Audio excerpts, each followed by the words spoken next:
miles de historias sin contar. Llegó José a salvar tu día. No sé quién sos ni lo que me vas a contar. Mis oídos buscan un espacio que llenar.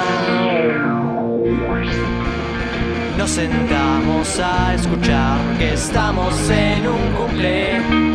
Busquen algo para tomar porque estamos en un cumple. Preparen las velas para soplar porque estamos en un cumple. Es un día muy especial porque estamos en un cumple.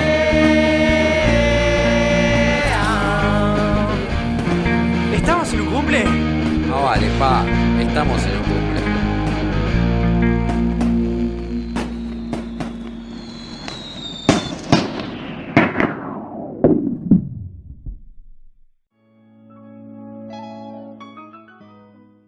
Buenas, bienvenidos a un nuevo episodio de En un cumple. Ya vamos 3 de la segunda temporada y me parece que correspondía en este episodio pegar un giro para tratar un poco la situación actual que estamos viviendo, que es sumamente preocupante porque tenemos, no digo medio país prendido fuego, pero medio país con una situación, o la totalidad del país, ya vamos a estar hablando con él, en una situación ambiental que me parece que es de urgencia, así que voy a ir directamente a presentarlo.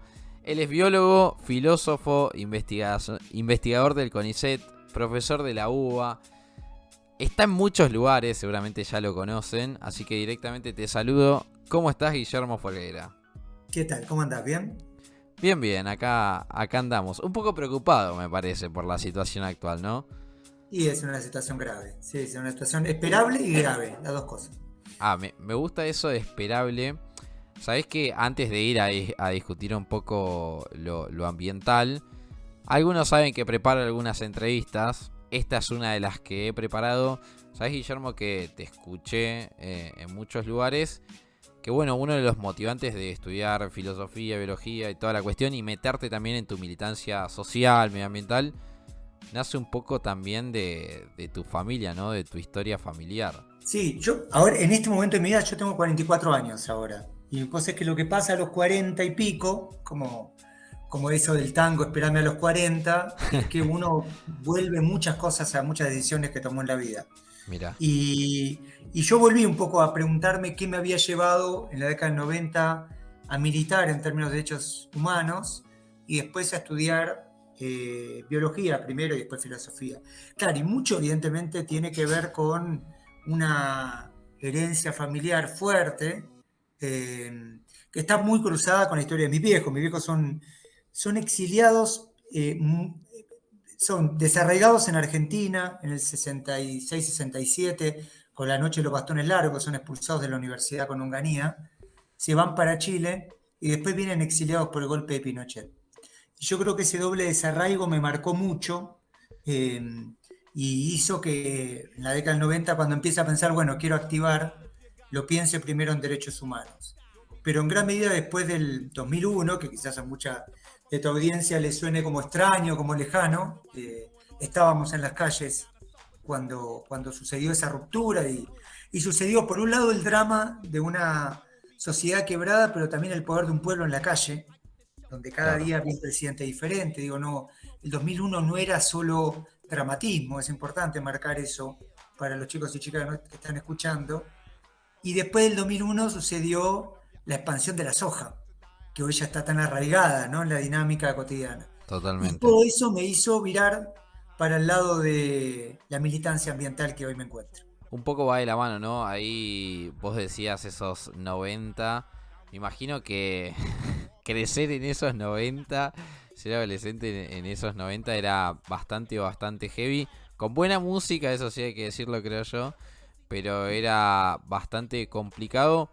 Decís justamente lo de la soja, ¿no? Bueno, a esta altura todos hemos cursado historia del secundario más o menos y sabemos que obviamente en el gobierno de Néstor Kirchner la soja tomó ahí una importancia fundamental en lo económico. Pero antes de hablar de lo nacional, ¿sabés que justamente vos como filósofo, qué onda combinar eso con justamente esta parte medioambiental que en cierto punto, viste que por estadísticas, estudio y todo eso, termina siendo un poco más que de la ciencia social, de la ciencia natural? ¿Cómo haces para hacer esa combinación entre dos mundos que, de mi punto de vista, nada escapa a la filosofía, pero que en principio parecerían ser totalmente distintos? Pues es que es buena la pregunta. Yo creo que empezó a darse esa conjunción cuando empecé a decir, bueno, ya fue. Claro, Primero, imagínate, yo estudié biología, empecé en el 97, terminé la licenciatura en el 2002-2003, y después hice un doctorado, y después hice un postdoctorado afuera, y tenía toda esta pesada herencia donde además esta familia que te contaba, encima estoy rodeado con mi vieja es bióloga, mi papá es físico, mis hermanos son geólogos, claro, había como algo muy esperado del hijo científico. El primer huella es lo que te conté, ese viraje, ¿no? Una militancia claro, de derechos humanos a una militancia ambiental. El segundo huella fue cuando empiezo a discutir, bueno, pará, la ciencia no es algo tan copado, en el sentido de que a veces la ciencia usada por los poderosos es un arma muy jodida. claro, Y el tercer huella fue cuando dije, bueno, la biología no me alcanza para entender lo que está pasando, y me metí en la carrera de filosofía. Y durante muchos años, militancia, biología y filosofía fueron cosas diferentes.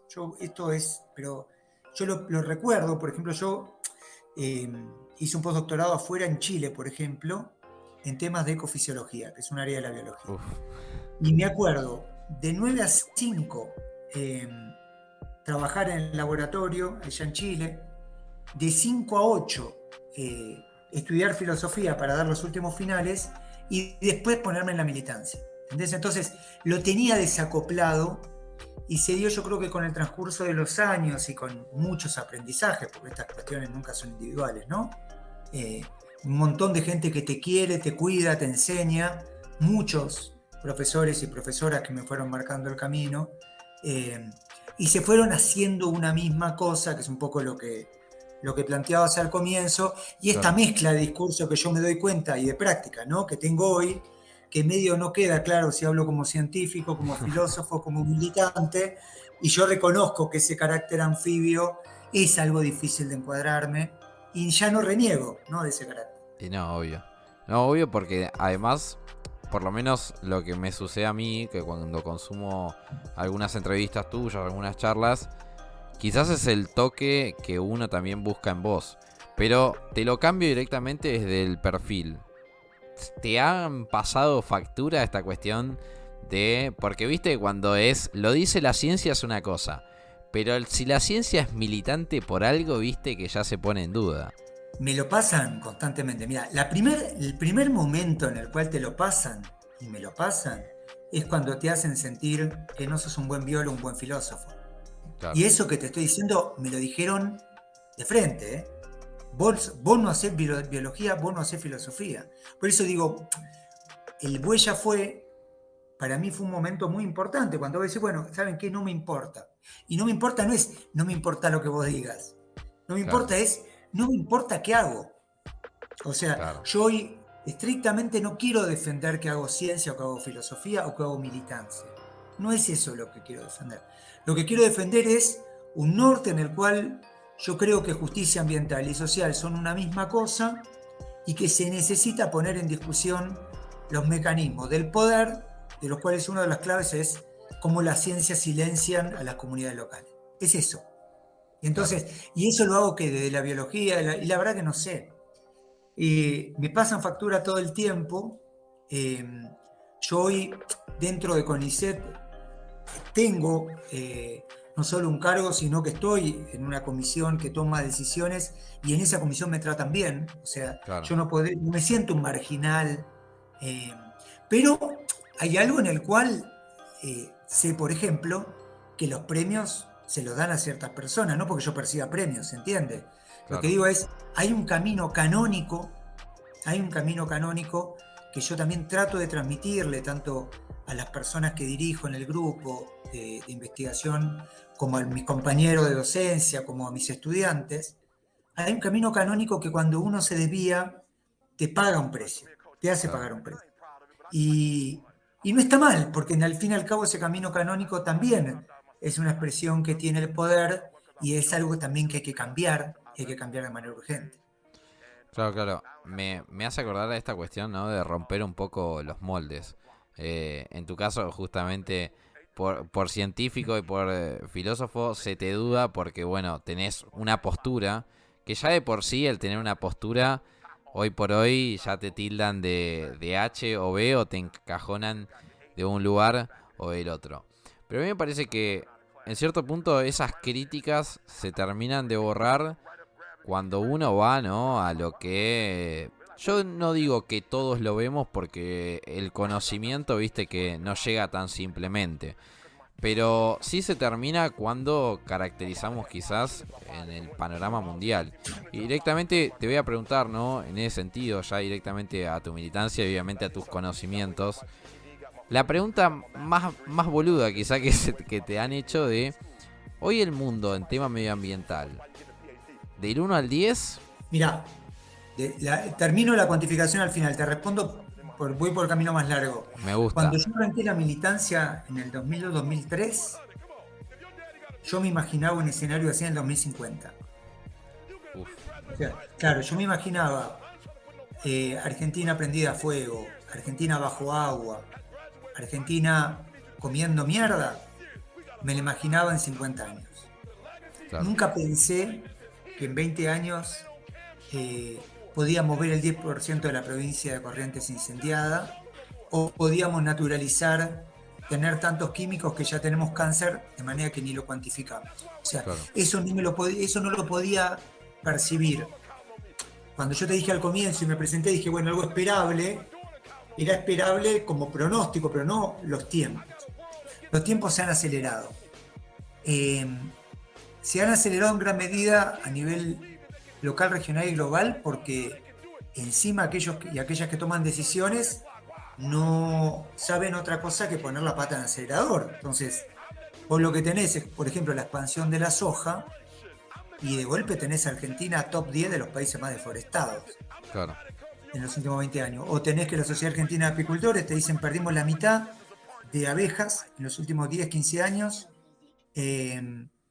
cuando la abeja es el principal polinizador. O tenés que Córdoba se incendió el año pasado, creo, la mitad de lo que se había incendiado los 20 años anteriores. Claro, tremendo. Entonces digo, son números que cómo los ponderás. No, claro, tenemos una aceleración brutal. Yo ahora no estoy en Argentina, pero estuve en Buenos Aires en enero. El calor, pero a reventar. Sí. Por supuesto que tiene indicadores globales, tiene indicadores regionales y tiene indicadores locales, que es una de las cosas que yo en los nuevos escritos estoy tratando de expresar, de pensar, pero también de comunicar. O sea, tenemos algo que es cambio climático, que tiene que ver con los gases de efecto invernadero, principalmente generados por lo que hacen China y Estados Unidos, pero muy acompañado por países como el nuestro. Tenés escalas regionales. La destrucción de Brasil y Paraguay ha sido fundamental para lo que está pasando en Corrientes o en el Chaco. Claro. Pero después tenés escalas locales. O sea, la temperatura de Buenos Aires no es independiente de lo que hizo el PRO con el arbolado público, la destrucción de pérdida de espacios públicos con el arbolado. Está directamente vinculado. Cuando vos ves, por ejemplo, la temperatura debajo de un árbol y en la acera caliente, sí, tenés 15 grados de diferencia. Claro. Entonces, claro, vos tenés destrucción global, regional, local, tenés un combo perfecto. ¿Qué puntaje del 1 al 10? Y acá es muy brutal porque por un lado no tocamos fondo. O sea, esto lo dice lo ortodoxo, ¿eh? Sí, sí. No tocamos fondo y lo que se está discutiendo es, aún apretando el botón rojo, cuánto más vamos a caer.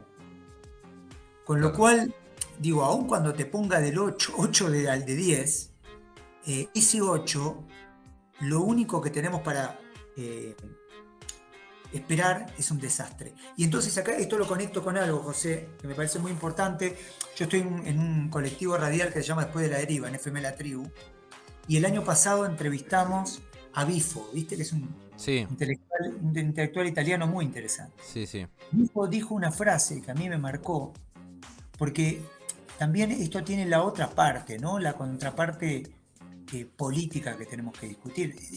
La parte ambiental es política, pero la contraparte política en el sentido de opción de cómo queremos vivir. Bifo en un momento dice, es la primera vez en la historia que el capitalismo no puede prometer mundos mejores. No cumplir, nunca los cumplió. No puede prometer. No hay forma que un gobernante o que un empresario mire a su población y le diga, ustedes van a estar mejor en 10 años. Claro. No hay forma. Entonces, tu pregunta, termino con esto, perdóname, José. Tu pregunta por el puntaje es muy importante porque cualquier puntaje que te ponga el año que viene va a tener un punto más. Claro, es tremendo eso. Es tremendo, además, en el sentido de que justamente hablabas un poco de política, se relaciona, ¿no?, un poco con la Constitución en un artículo teniendo que se promete justamente cuidar el medio ambiente para las futuras generaciones, bueno, los derechos después que nacen también un poco de eso. Y en cierto punto, el futuro, antes de ir justamente a los detalles, tampoco es que prometa mucho, ¿no? Porque digamos que podemos poner cualquier puntaje, ¿no? Recién lo decía, 7, 8, 9. Pero la realidad está en justamente eso, que el futuro no parece prometedor. Y en cierto punto es muy difícil, ¿no? Decir, bueno, ¿esto cómo lo solucionamos? Pero la primera pregunta antes de ¿esto cómo? Tiene que existir. ¿Esto se puede solucionar? O sea, podemos retraer, no sé, la temperatura, por ejemplo, en Buenos Aires. ¿Podemos bajar esos grados o ya llegamos a un momento de que el cambio climático ya tomó tal gravedad que es irreversible? Necesitamos tiempo. Claro. Necesitamos tiempo para que los ecosistemas se recuperen. Necesitamos tiempo para que nuestra práctica política dé resultado. La situación es urgente, pero la solución no es inmediata. Claro. Es urgente porque están prendidas provincias enteras y porque la gente se está muriendo y los animales se están muriendo. Claro. Entonces, eso es urgente. Pero ningún discurso de lo inmediato nos va a sacar de algo que requiere tiempo. Requiere tiempo que un bosque vuelva a ser bosque. Claro. Yo ahora estoy en México, estoy en Oaxaca, y el otro día contaba una experiencia que la traigo porque se entiende, yo creo que bien lo que estoy tratando de decir. Era una comunidad acá en Oaxaca que quería restaurar el lugar donde estaba viviendo. Entonces, claro, te lo mostraban las fotos y las imágenes al comienzo, y es un semidesierto. O sea, llueve muy poco, llueve en un momento particular del año, pero además había roca, no había árboles. Entonces vos ves, la comunidad lo que hizo durante 10 años, 15, fue ir sembrando, ir plantando árboles, ir generando sombra, ir generando humedad, retención de humedad, mejoran las condiciones del suelo. Nuestros suelos están destruidos. Aun cuando Argentina decida, bueno, no planto más soja, tenés un montón de tierra con una cantidad de químicos absolutamente tóxicos, que ahí no crece nada, salvo el bichito que tiene resistencia a esos herbicidas. Entonces, todo nos va a llevar tiempo. Claro. Claro, el capitalismo al tiempo lo tiene como enemigo. Entonces, claro, para el capitalismo el tiempo no es un factor. El tiempo es algo que necesita ser acortado porque necesitan maximizar las ganancias, y maximizar las ganancias es ganar mucha guita en menor cantidad de tiempo. Claro. Pero el tiempo de la vida, y me refiero no solo a la vida antrópica, no solo a la vida humana, sino el tiempo de vida del ambiente, de la naturaleza, es fundamental. Entonces, vos me decís, bueno, ¿es reversible? Todo es reversible, depende de la escala, ¿no? Lo que se extingue, se extingue. Y el que se muere, se muere. pero todo es reversible en cierta escala con cierto tiempo. Lo que Claro. pasa es que lo que a mí me preocupa no es tanto la reversibilidad, sino que es que no veo indicadores de estar frenando esta locura. O sea, no es solo que siento corriente se quema y ya no vamos a tener la misma corriente que antes. Claro. Eh, lo que me preocupa es que los gobernantes y los empresarios no están haciendo ningún indicador. Digo, el gobierno nacional le destina fondos a las forestales en Claro. estas horas en corriente, cuando las forestales son una causa fundamental de los incendios. Cuando se sabe que una Fundamental. plantación de pino, se quema 30 veces más rápido que un bosque nativo. Cuando se sabe que el pino te chupa agua y que el bosque nativo te retiene agua. No, Entonces, tremendo.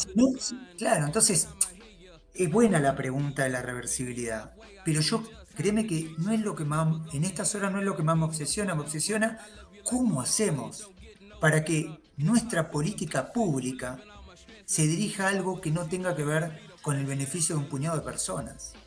Claro. Sí, sobre todo teniendo en cuenta, ¿no? Con, bueno, ya el nombre de este Joe Lewis, toda esta cuestión, ya estuvo en boca de todos. Y con, bueno,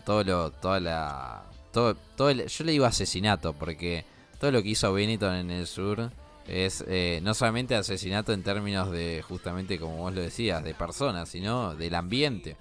De apropiarse de un montón de cuestiones que son propias, incluso que van más allá, ¿no? De decir Argentina, Perú, Chile, son propias, ¿no? Del planeta. Y vos ahí justamente hablabas de la plantación de soja y marcaste uno de los problemas, algo que generalmente cuando se habla de alguien de ambiente no te lo pone sobre la mesa, que es esta cuestión de comer mierda. Que es muy importante, porque en definitiva yo siempre traigo esta comparación de que en Buenos Aires la fruta cada vez tiene menos gusto, las verduras cada vez tienen menos gusto, o tienes colores incluso que son casi antinaturales, podríamos decir. Y siempre recuerdo de haber visitado Mendoza y comer una manzana en Mendoza y decir, la puta madre, tiene gusto a manzana. Tiene un poco que ver, ¿no? Toda esta cuestión de Monsanto, ni que hablar, pero toda esta cuestión de esta experimentación y de tratar de, lo que vos decías, ¿no? Sacar más ganancia de la propia planta. Y en definitiva, eso termina impactando totalmente, creo, con lo que vos decías, ¿no? Con esta cuestión del cáncer. Claro, claro. Y hasta, mirá, lo podemos complicar un poco más. Digo, hoy la salud y la alimentación son parte de un mismo problema. Y si inclusive lo tomamos, un tema que no tocamos hasta acá, por ejemplo, el tema de la pandemia, ¿no? Con toda Claro, la dificultad y la complejidad que tiene. Pero si algo nos mostró la pandemia, es que el sistema inmune es clave. Las personas que tenían un sistema inmune debilitado con esta comorbilidad, la iba a pasar mucho peor la enfermedad y le aumentaba mucho el riesgo de muerte. Aumenta mucho el riesgo. ¿Eso es sorpresa? Por supuesto que no. Ahora, ¿cómo lo conecto con lo otro? Y si yo tengo comunidades que están comiendo mierda, y cuando digo comer mierda son cosas de mala calidad, cosas desbalanceadas, sí, sí, cosas con exceso de azúcar, etcétera, o cosas con químicos. claro, Si yo veo que además son las poblaciones eufemísticamente más vulnerables, ¿no? Las más empobrecidas, las que están comiendo más mierda, porque además los sectores a medida que subo, por supuesto que comemos mejor, porque tenemos acceso a otro tipo de cosas, y tenemos un combo perfecto, porque claro, vos tenés condiciones ambientales absolutamente degradadas, agentes químicos multiplicados, y una comunidad muy endeble en su salud, muy dependiente además, muy claro. dependiente de los químicos, muy dependiente de los fármacos. Entonces, digo, es todo evidentemente un combo que, ¿cómo lo frenamos? ¿Cómo lo frenamos sin que, y esto vuelvo a algo que hablamos durante fin de año, eh, sin que nuestra posición sea radical? Radical no de radicalismo argentino, No, sino radical en el sentido de extremo. claro, O sea, acá no hay parches, no hay forma de parche. Si yo realmente tengo algo de conciencia social ambiental, tengo que conectar comer mierda, la dependencia con las farmacéuticas, la desigualdad social brutal, los incendios y la multiplicación de agentes químicos. Claro. Se trata de un mismo fenómeno. Me es muy interesante justamente meterme en lo que vos dijiste, desigualdad social.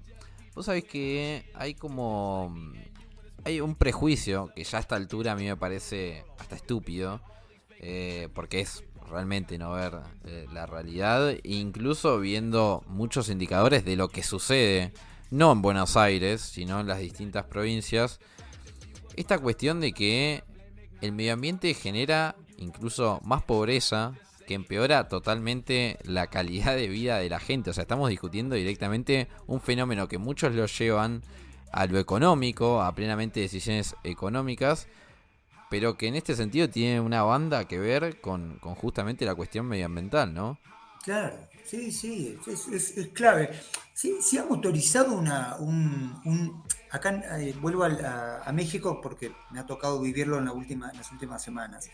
Acá lo llaman megaproyectos, ¿no? Son estos grandes proyectos que prometen que llegan a un territorio, que aterrizan, porque en general son multinacionales, en vínculos estrechos con los estados, y que generan una inyección de guita, de plata a corto plazo. Claro. Es la lógica, con un efecto a mediano y largo plazo brutal. Y cuando vos empezás, le quitas los nombres, porque es impresionante, pues funciona todo más o menos parecido. O sea, voy a Argentina, tenés la mega minería, el fracking, ahora offshore, litio, pinos eucalipto, soja, trigo HB4, chanchos, suponete. La puta madre.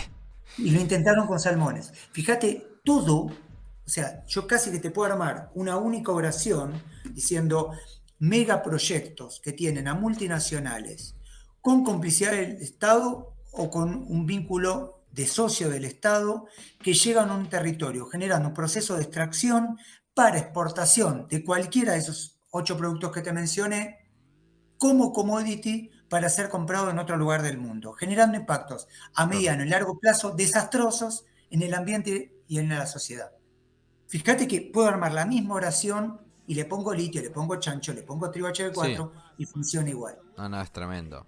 Es tremendo y además no solamente eso, sino que, por ejemplo, en el caso de Monsanto, es más tremendo cuando te enterás que quién está por detrás de Monsanto, Bayer.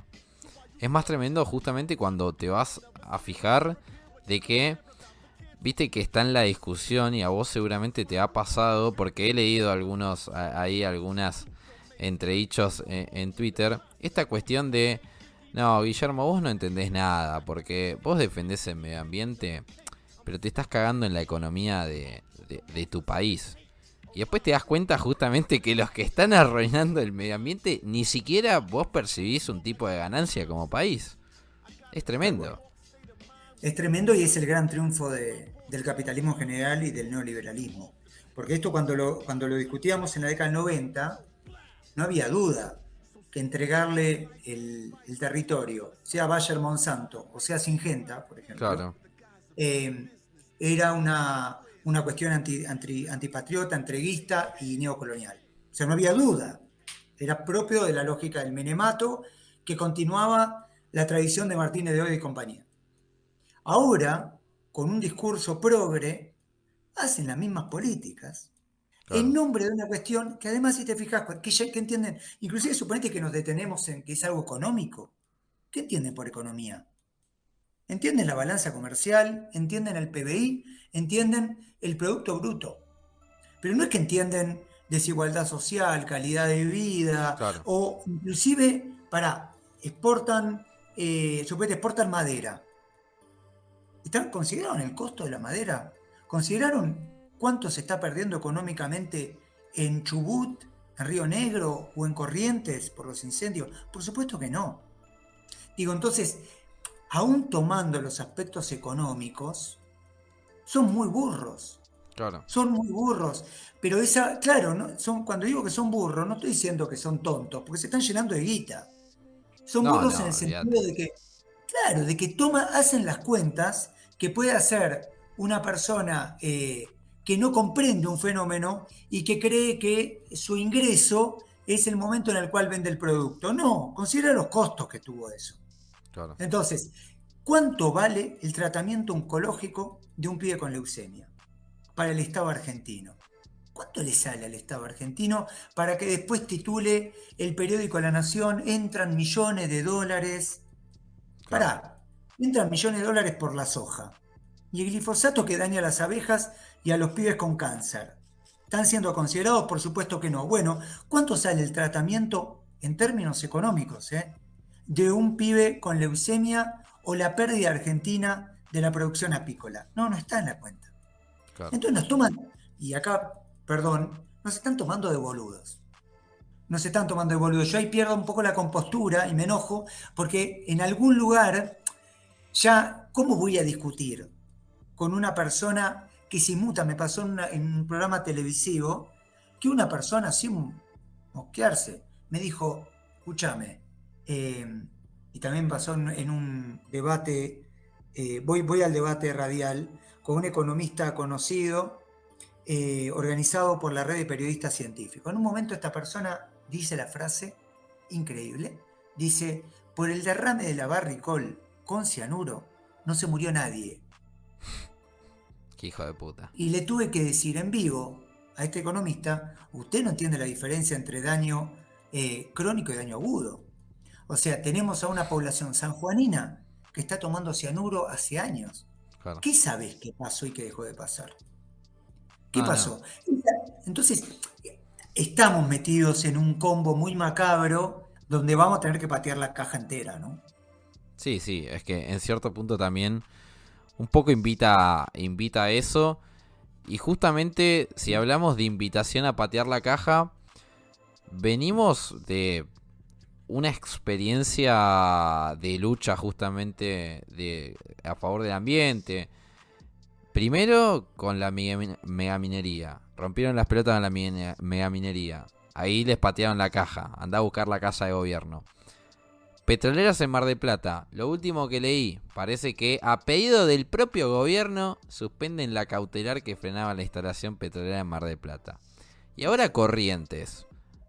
¿Qué le pasa a esta gente? Porque en cierto punto es como que, viste que nosotros acá lo hablábamos, ¿no? El objetivo es sacar más ganancia. Pero acá está justamente eso que no pueden ver. Porque si no hay planeta, no hay ganancia tampoco, muchachos, es así de corta. Pero vamos a mí me interesaría también entrar un poco en los detalles en cuestión. Por ejemplo, con esto de Mar del Plata.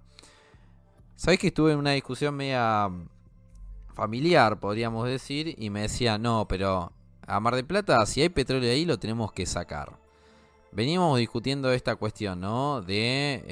Bueno, no saben justamente ver que después toda esa quita de sacar petróleo, todo lo que cuesta, bueno, termina impactando. Y te voy a ir directamente a preguntar, esta cuestión de termina impactando, esta cuestión de sacar petróleo del mar, ¿qué nos implicaría a nosotros? ¿Qué cambiaría en Mar del Plata el tomar la decisión de poner petroleras en toda la costa? Por lo pronto significa entrar a la ruleta. Claro. O sea, el primer punto que es clave de estos megaproyectos es que hacen jugar a las poblaciones locales a una ruleta. Eso yo creo que es la primera, porque a mí a veces me torean después en los debates, compañía, vos cómo sabés. Mira, yo estrictamente no sé qué tipo de efecto puede haber sobre Mar del Plata con este proyecto faraónico que van a montar o que quieren montar. Lo que sé es que van a jugar a la ruleta en varios sentidos. Van a jugar a la ruleta con todo el turismo, porque hay un montón de antecedentes, inclusive en enero Sí. hubo derrames en Perú, en Tailandia, en Nigeria, en Ecuador. En Venezuela. En Venezuela, o sea, estamos hablando en un mes. Shell y Equinor tienen un montón de antecedentes de derrame. Argentina tiene antecedentes brutales como en el Golfo de San Jorge, que afectó un montón. En Perú afectó fuertemente al turismo, el derrame. Digo, vos tenés por un lado una población que vive, básicamente, vamos a ponerlo entre comillas, pero bueno, que vive, porque también tiene sus problemas lo que voy a decir, pero vive del turismo y de la pesca, que reitero, tiene esos problemas, pero no va al punto ahora, y vos vas a poner un proyecto que potencialmente puede afectar tanto al turismo como a la pesca. Claro. Entonces, lo primero que hacen es eso. Segundo lugar, se sabe perfectamente que eso incide, por ejemplo, sobre rutas migratorias y sobre efectos. Se sabe que incide directamente sobre la ruta migratoria de la ballena franca, y el otro día hablaba con un compañero científico que creo que me hablaba de que, si no recuerdo mal, que los lobos marinos iban a comer ahí. Me puedo equivocar, pero creo que no, que iban a comer ahí. Entonces, vos fíjate, especies emblemáticas e inclusive económicamente vinculadas con proyectos del país, como el caso de la ballena franca, clave para Puerto Madryn, muy amenazadas. De vuelta, ¿vos podés asegurar que la ballena franca? Y no, la verdad que asegurar no te puedo asegurar nada porque la naturaleza no se rige así. Lo que sé es que si vos le haces un bombardeo de sonido como el que vas a hacer, Claro. el bicho no te actúa como decía la carta al grupo Cita, que se va a desviar. No, no es que tenga un semáforo. Vos le metés una bomba de sonido, lo destrozás al bicho. Entonces, lo haces perder, le reventás el tímpano. Entonces, digo, tenés un escenario muy complejo. Y después tenés las cosas esperadas que no les importa. O sea, el bombardeo de sonido, primero con la exploración y después con la explotación, todos los problemas que tiene, obviamente que va a dejar ahí un reguero de porquería. Como las salmoneras. O sea, Claro. cuando se discutió en Tierra del Fuego, toda la experiencia chilena en salmoneras se fueron moviendo para el sur porque te dejaba un desastre. Y no es que por ahí te deja un desastre, no, te deja un desastre. Claro, no les importa. Claro. Cuando las comunidades hablan de territorio de sacrificio, no es una manera de decir. Están la concepción política que hoy en Argentina tienen los partidos mayoritarios es que está bien sacrificar territorios, que es algo Tremendo. virtuoso. Que es algo virtuoso. ¿Por qué? Bueno, porque solo yo con eso puedo exportar. Digo, bueno, y hay un grupo de personas cada vez más, que nos estamos movilizando diciendo, no, ¿saben qué? No está bien, carajo. Le decimos que no a la mega factoría de cerdo, le decimos que no a la mega minería en Chubut y Mendoza, vamos a seguir luchando con la gente de San Juan, Catamarca, La Rioja, Salta, Jujuy, para que se vaya la mega minería en el país. Le decimos que no a lo que está haciendo el litio, que es una manera de eliminar agua de poblaciones que apenas tienen. Y ahora con los incendios rastreemos causas. Eh, entonces, claro, es algo muy brutal y además tiene algo de suicida para un sector gubernamental y empresarial. Pero como no les importa, ni siquiera les ataca ese carácter suicida, porque lo que quieren es obtener dinero a corto plazo. Claro. Sí, es un poco esto de... se están tirando un tiro en los dos pies. Es un poco también eso. Y yendo ya en las últimas, porque estamos ahí en las últimas preguntas. En Corrientes lo que sucede es, creo que de los incendios, ya me dirás vos, lo digo del total desconocimiento, solamente por mis recuerdos. En Corrientes sucede, me parece, el incendio más grande o uno de los más grandes que tuvimos en la historia de nuestro país, ¿no? Yo no tengo, pues es que no tengo números, no tengo cifras, sospecho que sí, de hecho había una comparación muy impresionante de la superficie incendiada en Corrientes y lo que se incendió en todo el año pasado, que fue un año muy duro en términos de incendio. Así que, y eran valores, si no recuerdo mal, comparables. Pero me cuesta conocer el registro. Estamos viendo un fenómeno a escala provincial. Y eso es muy impresionante. De una provincia grande que tiene el 10% incendiada. Así que digo, efectivamente son números escalofriantes. No los tengo acá como para comparar con Claro. con otros casos y con otras proyecciones, en un contexto además donde, por ejemplo, si no recuerdo mal, el año pasado el 70% de la superficie que se perdió en nuestro país fue por incendios. O sea, ya lo venimos teniendo como factor fundamental de destrucción. Lo de Corrientes es un descalabro anunciado, ¿no? O sea, digo, hace más de 2 meses que viene esto en Corrientes. Claro. Y recién ahora el sector político empresarial parece haberlo reconocido como problema. Sí, pareciera ser que sí. Incluso hasta he visto de lo más derechista estar ahí criticando justamente con lo que pasa en Corrientes, obviamente falsamente criticando por después las tomas de decisiones que hacen. Y hablando justamente de toma de decisiones, directamente te voy a ir a preguntar porque hoy en política de lo único que se habla es del acuerdo con el FMI, de cómo va a ser el acuerdo con el fondo, de flexibilización laboral, de reforma impositiva, de reforma previsional.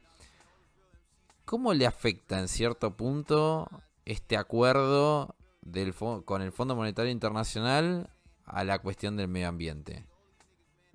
Endurece, profundiza, marca que los grados, que para estas cosas no hay grieta, pone muy en juego la cuestión de que acá lo único que importa es obtener dólares a corto plazo. Entonces todos los proyectos vale todo, Claro. vale meter centrales nucleares, vale meter litio, sacar litio. Así como es muy importante conectar que lo que pasa ahora en la costa bonaerense está directamente vinculado con el Chubutazo. Claro. Fue a partir del Chubutazo que dijeron, bueno, no nos dejan sacar dólares de ahí, bueno, los sacamos de acá. Entonces, el tema del acuerdo con el FMI, además de que aumenta los niveles de dependencia y que muestra a las claras la línea de continuidad entre los diferentes gobiernos, en particular los últimos, ¿no? O sea, un gobierno que uno diría típicamente neoliberal como el de Mauricio Macri, y un gobierno que se dice nacional y popular, pero que sigue con una lógica equivalente, evidentemente, de alguna manera termina de rubricar la convicción de que la destrucción del ambiente no es un accidente, es una Claro. política pública activa necesaria para obtener otros objetivos. Claro. Sí, es tremenda. La complicidad de los gobiernos me parece que acá es un poco innegable. Te voy a hacer la última pregunta en algo que, porque a mí siempre me gusta preguntar también un poco de cara al futuro, ¿no? Ya sabemos que tenemos gravísimos problemas. Yo creía que teníamos menos, por suerte Guillermo ya nos ilustró un panorama, no para que nos vayamos a llorar hoy cuando nos vayamos a dormir, sino para mañana tomar las riendas del asunto o quizás intentar hacerlo. Te pregunto directamente, hoy tenemos una discusión que también tiene que ver con respecto a los incendios, y es el tema de la ley de humedales. Una ley que por lo menos el oficialismo militó, pero que hoy otra vez perdió estado parlamentario. Te pregunto directamente, ¿qué tan necesaria es que la ley de humedales salga? Es muy buena pregunta, es muy buena pregunta. Mira, lo voy a conectar con la primera parte que pensaba decirte para no terminar tan abajo. Yo soy optimista, ¿eh? Yo soy optimista. El panorama tan oscuro que, como hablábamos antes, ocurrió mucho antes de lo que por lo menos yo podía esperar, a mí no me llena de pesimismo. Claro.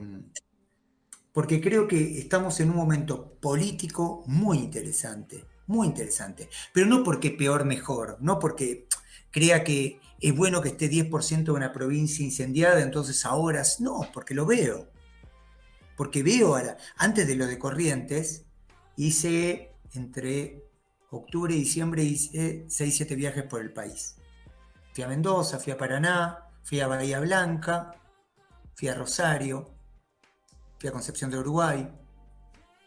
Hay un movimiento social de comprensión creciente, cuantitativamente incrementándose, con actores nuevos, cada vez más jóvenes, muy interesantes, muy pibes y pibas que están enfrentándose con una lógica muy estructural, con articulaciones que cada vez se están dando más y que son necesarias, entre el ambientalismo y el feminismo, entre el ambientalismo y los derechos humanos, entre el ambientalismo y los pueblos originarios, entre el ambientalismo y el movimiento obrero. Entonces, claro, vos me podés ahí retrucar y decir, bueno, pero me acabas de contar un mapa espantoso, después se incendia 10% de una provincia enorme y no parece que estuviéramos a la altura de la circunstancia. Puede ser, pero por eso insisto con el tema del tiempo.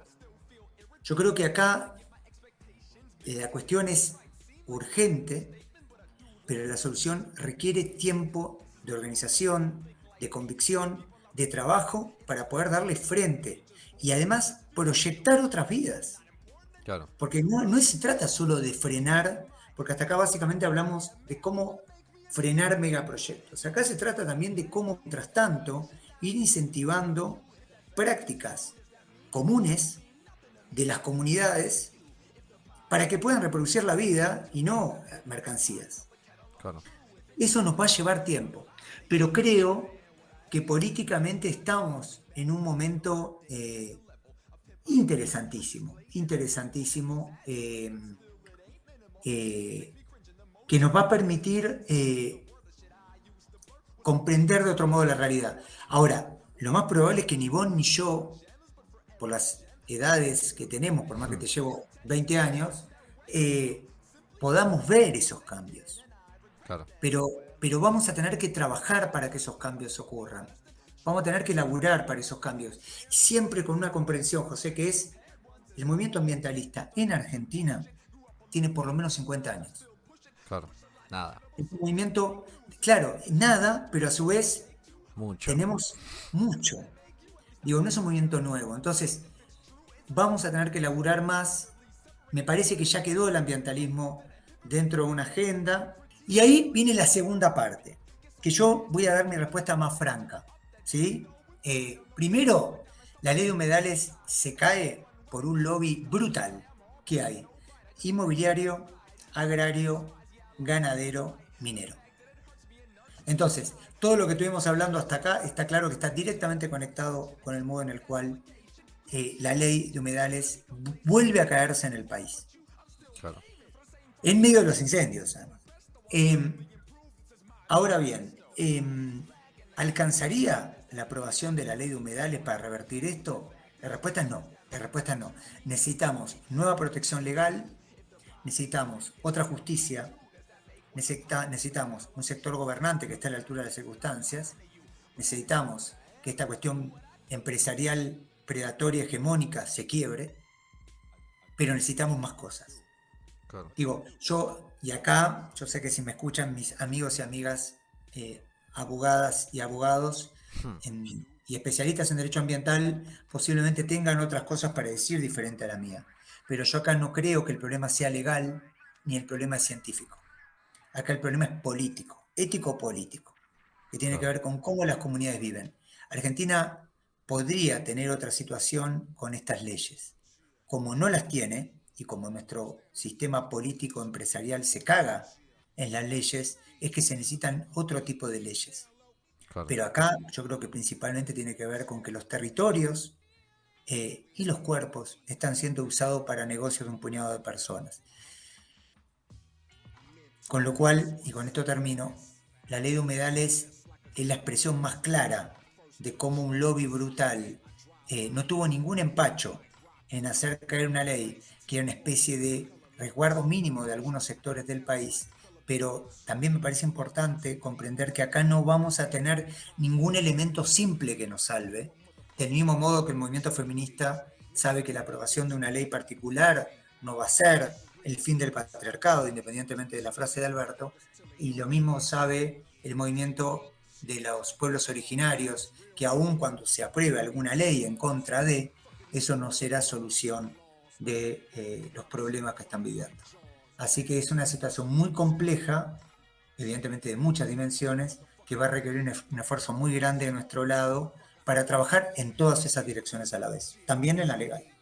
Hermoso, hermoso, hermoso lo que decís, porque en cierto punto está bueno también mirarlo desde ese punto de vista optimista, ¿no? Porque tenemos un montón de problemas, pero me parece también que la experiencia que nos dejó los últimos meses en nuestro país, es decir, la movilización contra la megaminería, la movilización por el agua, la movilización justamente contra las petroleras en Mar del Plata y en Buenos Aires y en el resto del país, y ahora justamente todo lo que se está generando por Corrientes, también nos invita a sumarnos obviamente desde nuestro lugar a obviamente el método que nos queda, la verdad, de este lado, y que seguramente se va a ver replicado en los días de marzo cuando justamente se venga el histórico Día del Agua.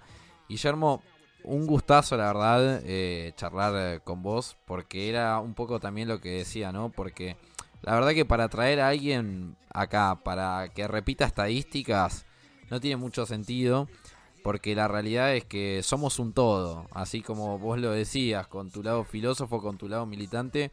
Me parece que incluso el que intenta ocultar no tiene ningún tipo de sentido, y creo que por lo menos yo me llevo el apunte con un montón de cosas, pero con esa linda conclusión de la salida justamente por la organización. Totalmente, totalmente. Y confiar, ¿no? Confiar en lo que tenemos. Lo que tenemos es un montón, ¿eh? Confiar en las personas que nos enseñaron, confiar en las comunidades movilizadas, confiar en lo que somos capaces. Digo, que no nos hagan creer que la solución es solo lo que venga del sector gubernamental o empresarial. Yo creo que también necesitamos confiar en las enormes herramientas que tenemos y la enorme capacidad de un pueblo que está golpeadísimo, que tiene niveles históricos de desigualdad social y destrucción ambiental, pero que, como vos decís, antecedentes recientes como el Chubutazo muestran a las claras que movilizado es imparable y va a tener que ser así, y si no es así, tardará un poquito más nomás. Así es, así es.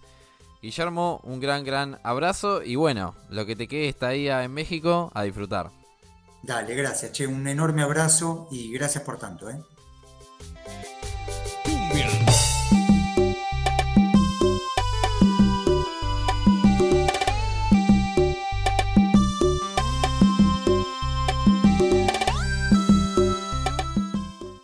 Idea, edición y podcaster José Araoz. Música Ian Fontana y Tomás Catena. Fue una producción de La Píldora. Decimos y consumimos lo que queremos.